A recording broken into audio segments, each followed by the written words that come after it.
రమాదేవిని Karnataka governor సత్కారం చేశారు. జాతీయ స్థాయి వ్యక్తిత్వాన్ని సంతరించుకుని నాగేశ్వర రెడ్డి గారి ఇవాళ నాకు చాలా సంతోషంగా ఉంది. రోజు సన్మానాలు అవార్డులు ఇవ్వడంతో పాటు ఇవాళ ఒక మంచి విలక్షణ యజ్ఞతుల్య కార్యక్రమంలో గౌరవనీయులు పెద్దల కుసుమ భోగరాజు గారి నాయకత్వంలో, నాగేశ్వర గారి నేతృత్వంలో పాత్రికేయ పెద్దలందరూ ఇవాళ రావడం సంతోషంగా ఉంది.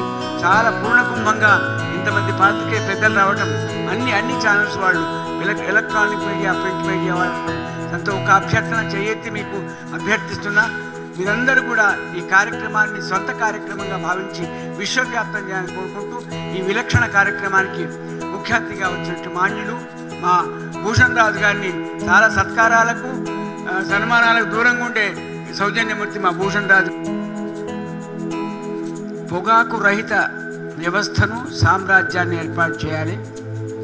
మేమేం చెప్పినా నాగేశ్వర అన్నాడు, నేను చెప్తే ఇంటి వరకు పరిమితం, కొద్ది మందికి మాత్రమే పరిమితం, మీ ద్వారా లక్షలాది మందిలో చైతన్యం వచ్చే అవకాశం ఉంది. ఆ రకమైన చైతన్యానికి శ్రీకారం చుట్టవలసిందిగా పాత్రికేయ పెద్దలను అభ్యర్థిస్తూ ప్రార్థిస్తూ, ఇప్పుడు ఈ విలక్షణ కార్యక్రమానికి సంబంధమైనటువంటి ఒక బ్రోచర్ను ఈనాటి ముఖ్య అతిథి మాన్యులు రసజ్ఞ శేఖరులు పెద్దలు భూషణ్ రాజు గారు లాంచ్ చేస్తారు. తర్వాత అందరికి డిస్ట్రిబ్యూట్